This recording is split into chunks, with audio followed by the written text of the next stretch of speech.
ડભોઈના ફરટીકુઈ ગામમાં 4 લીલા વૃક્ષો કાપવાના મુદ્દે વિવાદ. ગામજનોએ ગેરકાયદેસર વૃક્ષ કાપ્યાનો આક્ષેપ કરી મામલેદારને અરજી આપી કાર્યવાહી કરવાની માંગ કરી છે. ડભોઈના ફરતીકુઈ ગામમાં વિકાસ મંડળી રોડ પાસે આવેલા આશરે 30 વર્ષ જૂના ગુલમહોરના 4 વૃક્ષો કાપી નાખવામાં મુદ્દે વિવાદ સર્જાયો છે. ગ્રામજનોનો આક્ષેપ છે કે પંચાયતનો મંજૂરી ઠરાવ કર્યા વગર જ વૃક્ષો કાપવામાં આવ્યા. આ મામલે ગ્રામજનોએ ડભોઈ મામલતદાર કચેરીમાં લેખિત અરજી આપી જવાબદારો સામે કાયદેસરની કાર્યવાહી કરવાની માંગ કરી છે. ગ્રામજનોના જણાવ્યા મુજબ અરજી આપ્યા બાદ સરપંચને જાણ થતાં પંચાયત દ્વારા વૃક્ષો કાપવા અંગે ઠરાવ અને લેટર જાહેર કરવામાં આવ્યો હતો. બીજી તરફ પંચાયતનું કહેવું છે કે સ્કૂલ નજીક અને વીજ લાઈનો પાસેથી પસાર થતા વૃક્ષોની ડાળીઓ જોખમી હોવાથી તે કાપવાની કાર્યવાહી કરવામાં આવી હતી. જોકે સ્થાનિકોએ સંપૂર્ણ વૃક્ષો કાપી નાખવામાં આવ્યા હોવાનો આક્ષેપ કરી પર્યાવરણને નુકસાન પહોંચાડવાનો મુદ્દો ઉઠાવ્યો છે. હાલ સમગ્ર મામલે તપાસની માંગ ઉઠી છે. આજ રોજ સવારથી 7 વાગ્યાથી આ ઝાડ કાપવાનું ચાલુ કર્યું છે. આમ તો ખરેખર કોઈ પણ વસ્તુનો ઠરાવ કર્યા વગર કપાય નહીં, મંજૂરી વગર, પણ કોઈ જાતનો ઠરાવ ને મંજૂરી નહીં. પછી જ્યારે માગ્યો તો બપોરે 3 વાગે આ લોકોએ આપ્યો, અમે ફરિયાદ કર્યા પછી. એટલે ખોટી રીતે જ આ બધું કાપ્યું છે ને જે જરૂર પૂરતું હોય બિનજરૂરી કાપી નાખ્યું છે.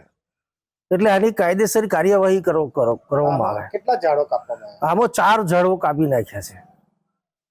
સરપંચને શું કહ્યું? સરપંચને પૂછ્યું તો એને ઉપર છેલ્લો જવાબ આપી દીધો અને પછી 3 વાગ્યા પછી લખીને આપ્યું એને. કયા કરે? તમે કોઈ જગ્યાએ કમ્પ્લેન્ટ કરી છે? હા, મામલતદાર સિંહને તપ્યા ત્યાર પછી એને લખીને આપ્યું છે આવી રીતે. પણ ખોટી રીતે જ કાપેલા છે કે એટલું બધી જરૂર નથી કે આટલા બધા કાપવાની. આજરોજ ફરતીકુઈ ગામમાં સવારે 7 વાગ્યાથી વૃક્ષોનું નિકંદન થઈ રહ્યું છે, જે અમારા ધ્યાનમાં આવતા અમે બપોરે તપાસ કરી તો ત્યાં સુધી તો કોઈ એવો ઠરાવ કે કંઈ પંચકાજ થયેલ નહોતું.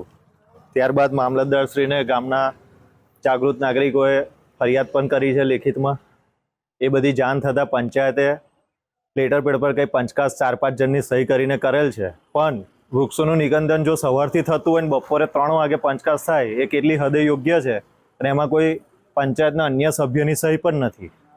હાલ જ આપણે 5 જૂનના રોજ વિશ્વ પર્યાવરણ દિવસ ઉજવ્યો હોય, એક પેડ માકે નામનું દેશભરમાં કેમ્પેનિંગ ચાલતું હોય, ત્યારે આ રીતે વૃક્ષોનું નિકંદન કરવામાં આવે સહેજ પણ યોગ્ય નથી. કદાચ બની શકે ઉપરથી વાયર જાય છે અને ઘસરાના લીધે કાપ્યું હોય તો એમાં ડાળીઓ કાપવાની હોય. આ રીતે થળિયામાંથી જ વૃક્ષોનું નિકંદન કરી દેવામાં આવે એ કોઈ હદે યોગ્ય લાગતું નથી.